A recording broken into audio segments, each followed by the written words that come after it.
बाड़मेर में जो grill RSMM का है, जहां पर पिछले 38 दिनों से धरना जारी है और श्री विधायक रविंद्र सिंह भाटी ने एक बड़ा कदम उठाया है। हम आपसे जानना चाहेंगे कितना सही है, क्या इस भाजपा सरकार में विधायक को अपने ऊपर पेट्रोल डालना क्या लगता है आपको? अपनी अपनी सोच है सरकार के पास जो सोच है, रविंद्र सिंह जी के पास में सोच है। लेकिन एक बात कह सकते हैं कि आदमी बड़ा दिलेर आदमी है, संघर्षशील आदमी है। जो करता है वो पब्लिक के लिए अच्छा ही करता है। उसके मन में कोई पाप नहीं, वो संघर्ष कर रहा है सिर्फ पब्लिक के लिए। उसका खुद का निजी कोई स्वार्थ नहीं है, किसी प्रकार का स्वार्थ नहीं है।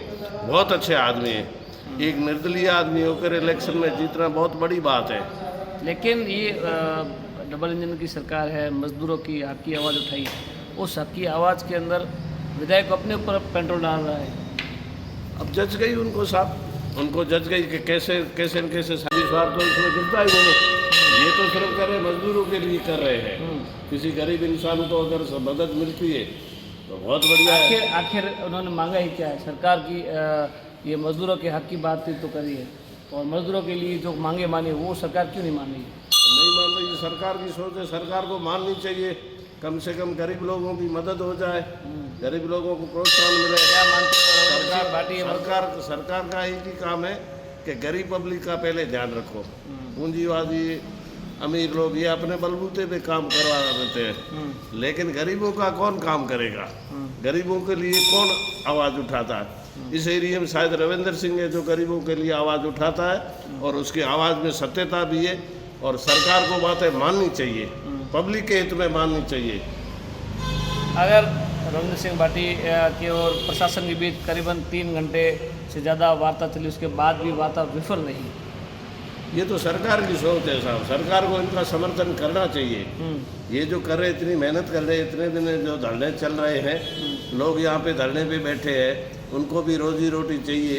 वो अपने लिए करे, अपने परिवार के लिए कर रहे हैं। पहले कभी ऐसा हुआ है कि विधायक को अपने ऊपर पेट्रोल डालना मजबूर होना पड़ा? आज तक ऐसा इतिहास में हुआ है? हमने ऐसा सुना नहीं साहब, हमने ऐसा सुना नहीं है। मेरी जानकारी में ऐसा मैंने नहीं सुना है। लेकिन उन्होंने जो कदम उठाया तो सोच समझ के ही उठाया होगा। ऐसा तो नहीं, वो आदमी समझदार आदमी है, बुद्धिजीवी आदमी है। बुद्धिजीवी है तब इतने वोट लाए, वो विधायक बने, निर्दलीय विधायक बने। बड़ी क्या बात है? सबसे बड़ी वो पब्लिक के लिए लड़ रहा है, और पब्लिक ने उसको चाहा तो उसको विधायक बना दिया कि बिगर सिंबल के। तो कुछ न कुछ तो उसमें खासियत तो है ही है। वो हक के लिए लड़ रहा है, वो सच्चाई के लिए लड़ रहा है। सरकार को उनका समर्थन करना चाहिए, हमारी सोच यही है। आप थे करीबन कितनी उम्र होगी?